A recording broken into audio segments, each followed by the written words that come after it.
Machine को पीछे लेंगे। और किसान भाइयों, मैं दीपक पटेल, कृषि टेक इंडस्ट्री अहमदाबाद से। आज हम आपको बताएंगे कि जब रीपर मशीन के बेवल गियर बॉक्स में कोई प्रॉब्लम आए उसको कैसे ओपन करें और कैसे वापस फिट करें। सबसे पहले हम इन दोनों लीफ को खोल लेंगे। इन दोनों लीफ को खोलने के लिए हेड को ऊपर की साइड उठा लेंगे। हेड को ऊपर की साइड उठाने के लिए चाहे हैंडल को पीछे से दबाएंगे या फिर यहाँ पर लीफ पकड़ कर उठा लेंगे। उठा कर रखने के लिए चाहे पीछे से कोई हैंडल को पकड़ कर रखे या पर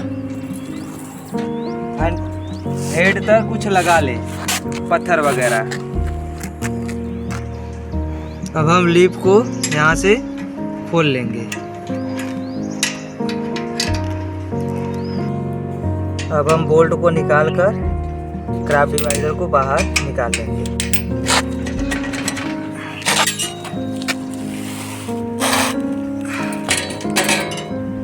अब हम इन दोनों चैन को लूज कर लेंगे। लूज करने के लिए देखेंगे हमारा एक यहाँ नट दिया है, नट को लूज करेंगे और यहाँ से इसको स्लाइड करके यहाँ से लूज कर लेंगे चैन को। चैन लूज करने के बाद ये जो अपना कवर दिया है, चैन कवर, इन सभी चैन कवर को खोलकर बाहर कर लेंगे।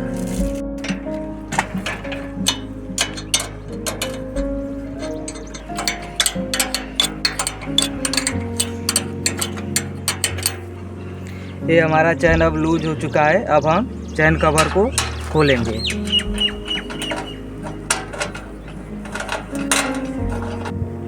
अब ये हमारा सभी चैन कवर खोल चुका है।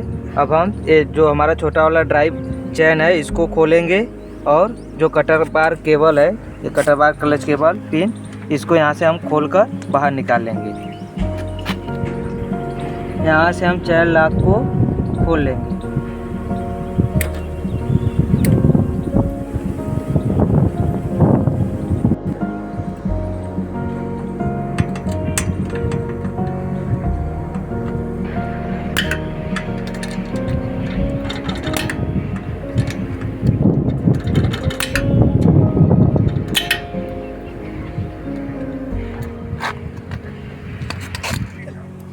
अब हम ये जो वायर दिया है इस वायर को निकाल कर सेफ्टी पिन को बाहर निकाल लेंगे।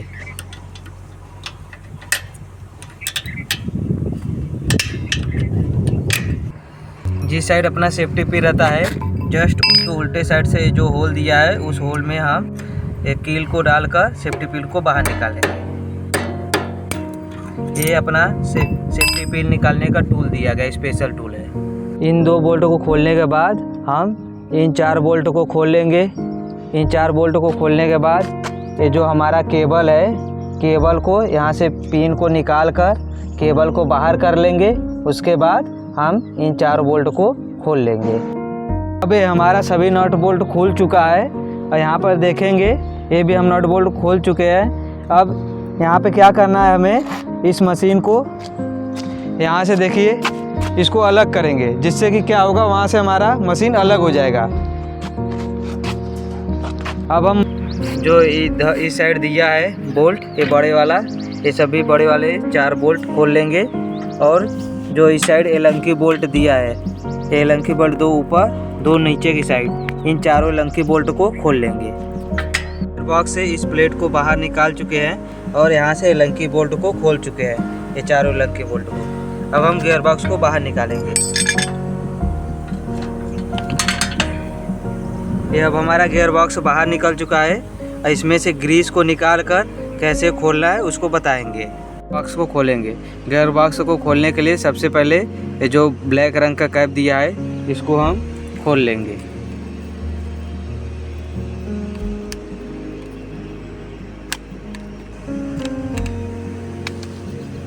अब इसमें जो अपना सर्कलिप लॉक है इसको हम खोलकर बाहर निकाल लेंगे।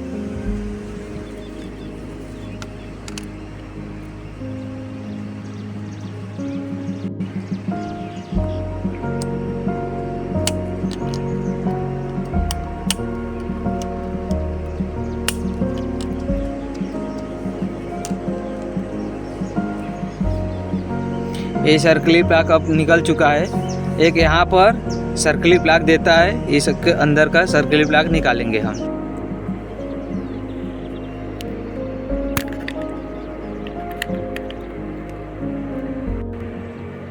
सर्कलिप लॉक को हम ऊपर की साइड शाफ्ट पर स्लाइड कर देंगे। उसके बाद सर्कलिप लॉक बाहर निकाल लेंगे। ये अब हमारा देखिए सर्कलिप लॉक ऊपर शाफ्ट पर आ चुका है।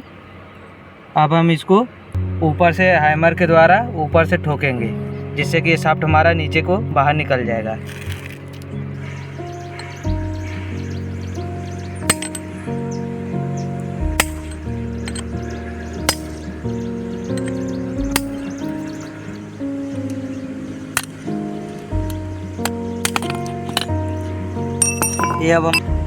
ये अब हमारा शाफ्ट बाहर निकल चुका है। इसमें से हम इस बेवल गियर को बाहर निकाल लेंगे।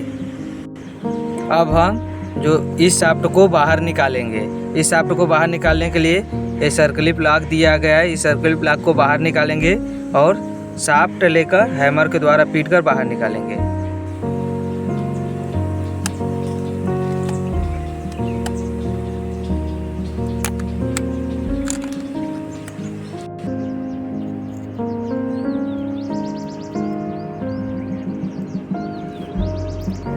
ये हमारा सर्कलिप लॉक निकल चुका है। अब हम इस शाफ्ट को निकालेंगे।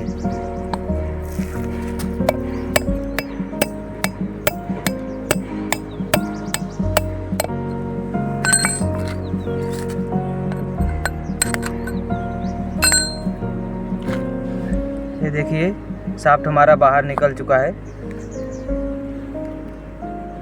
इस बेरिंग को बाहर निकालेंगे। इस बेरिंग को बाहर निकालने के लिए पीछे से एक शाफ्ट को रखकर हैमर से ठोककर बाहर निकाल देंगे इस साइड से।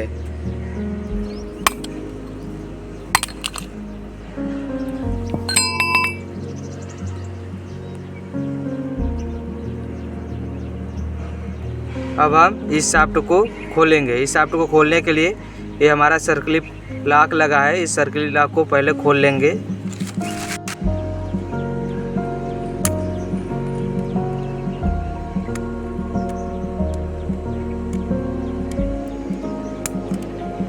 ये अपना सर्कलिप लॉक बाहर निकल चुका है। अब हम गियर को बाहर निकालेंगे। ये हमारा बेवल गियर है। ये स्प्रिंग लगा रहता है, ये कपलर लगा रहता है, ये बेरिंग एक है। अब हमारा बेवल गियर बॉक्स पूरी तरह खुल चुका है। अब इसमें जो भी प्रॉब्लम रहे उसको सही कर जिस प्रकार हमने बेवल गियर बॉक्स को खोला था उसी प्रकार वापस फिटिंग कर देंगे।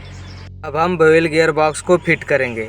बेवल गियर बॉक्स को फिट करने के लिए सबसे पहले इस शाफ्ट को लेंगे और जो अपना कपलर है, बेवल गियर है और ये स्प्रिंग है, इसको हम इसमें सबसे पहले फिट करेंगे। इसको फिट करते वक्त देखेंगे जो इस साइड है अपना, इस साइड नहीं फिटिंग करेंगे। इस साइड जिधर ये अपना सर्कलिप लॉक लगाने के लिए दिया है, इस साइड हम फिट करेंगे इसको।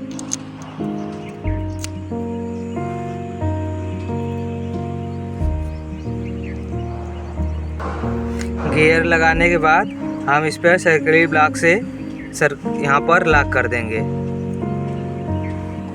ये सर्कलिप लॉक लग कर हमारा शाफ्ट तैयार हो चुका है। अब हम इस शाफ्ट को इस गियर बॉक्स में लगाएंगे। गियर बॉक्स में लगाते वक्त ये ध्यान देंगे ये जो कपलर अपना है, इस कपलर शाफ्ट में सर्कलिप लॉक लग कर ये शाफ्ट तैयार हो चुका है। अब हम इस शाफ्ट को इस गियर बॉक्स में लगाएंगे। इस गियर बॉक्स में लगाते वक्त ये ध्यान देंगे ये जो अपना फॉर्क है, क्लच का फॉर्क, इस फॉर्क को इस कपलर में लगाकर ही लगाएंगे।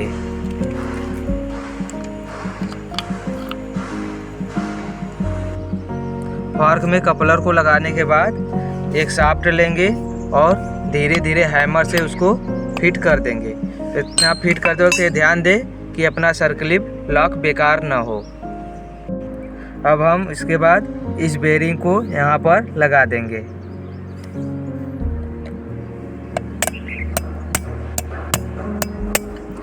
ये अब हमारा शाफ्ट फिटिंग हो चुका है। बेरिंग फिट होने के बाद ये जो अपना ग्रू दिया है यहाँ पर इस सर्कलिप लॉक को लगा देंगे।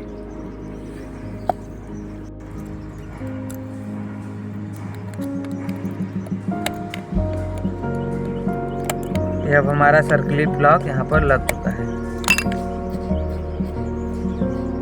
अब हम इस शाफ्ट को इस बेवल गियर बॉक्स में लगाएंगे। इस शाफ्ट को लगाते वक्त ये ध्यान देना है हमारा थोड़ा सा शाफ्ट अंदर चला जाए तो ये जो छोटा वाला सर्किल लॉक है इसको इसमें लगा देंगे।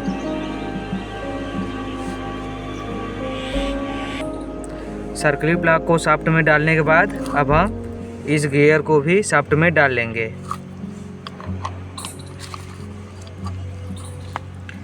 अब हम शाफ्ट को ऊपर ले जाकर सर्किल ब्लॉक को यहाँ पर लॉक कर देंगे।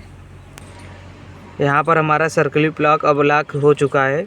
अब हम यहाँ पर एक बेरिंग ठोकेंगे। बेरिंग को ठोक कर जो हमारा खांचा दिया है यहाँ पर सर्किल ब्लॉक से लॉक कर देंगे। ये ध्यान देना है बेरिंग लगाने से पहले बूश को हम शाफ्ट को ऊपर से लगा देंगे, उसके बाद ही हम इस बेरिंग को इस पर लगाएंगे। अब हम सर्किल ब्लॉक को भी लगा लेंगे।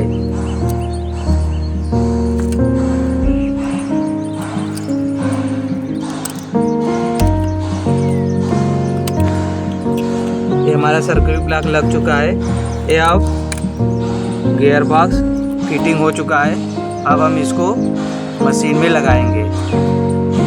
मोबाइल गियर बॉक्स को मशीन में लगाने से पहले गियर बॉक्स में ग्रीस भर लेंगे और इस कैप को लगा देंगे। पहले इस प्लेट को हम यहाँ पर नट बोल्ट की सहायता से हल्का हल्का टाइट कर देंगे। अब हम मोबाइल गियर बॉक्स को इसमें फिट करेंगे।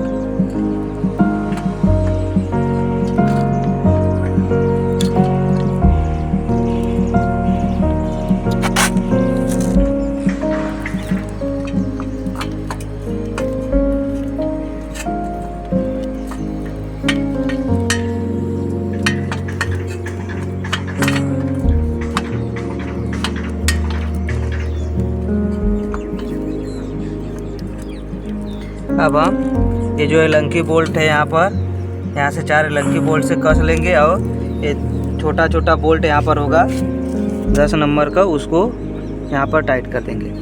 वो टाइट कर लेंगे और एलंकी बोल्ट को भी हम यहाँ से टाइट कर लेंगे। एलंकी बोल्ट टाइट करने के बाद अब हम यहाँ पर सेफ्टी पिन को लगाएंगे। सेफ्टी पिन को लगाने के लिए इससे पहले हम इसके होल को मैच करा लेंगे आपस में।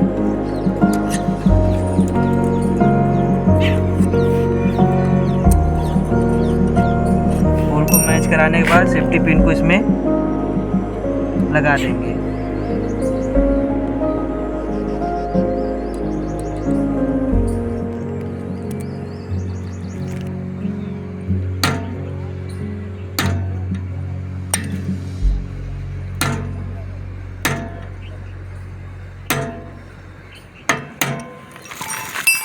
सेफ्टी पिन को लगाने के बाद ये जो अपना लॉक है इसको लॉक लगा देंगे। अभी हमारा गियर बॉक्स पूरी तरीके से फिट हो चुका है हेड में। अब हम चैन कवर पूरा लगा लेंगे। अब हम सभी चैन कवर को लगा दिए हैं, लेकिन इस पे जो एलंकी बोल्ट लगा है कोई भी एलंकी बोल्ट फुल्ली टाइट नहीं हुआ है। अब हम चैन को टाइट करेंगे। जिस प्रकार हमने ढीला किया था चैन को, ठीक उसी प्रकार चैन को टाइट कर देंगे।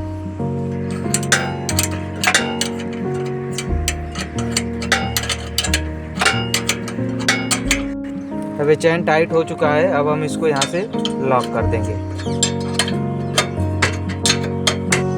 अब हम चैन कवर को टाइट करेंगे। चैन कवर को देखेंगे हमारा चैन कवर चैन में टकरा रहा है, इसके लिए हम यहाँ पर कुछ शाफ्ट वगैरह लगा देंगे या फिर डिसमिस लगा देंगे, जिससे कि हमारा चैन से चैन कवर ऊपर हो जाए। उसके बाद हम एलंकी बोल्ट को टाइट कर देंगे। इसी प्रकार हम सभी चैन कवर को टाइट कर लेंगे। चैन कवर का सभी बोल्ट टाइट हो चुका है। अब हम ड्राइव चैन को लगाएंगे। ड्राइव चैन को हम पहले भी लगा सकते थे, अभी भी लगाएंगे तो कोई प्रॉब्लम नहीं है।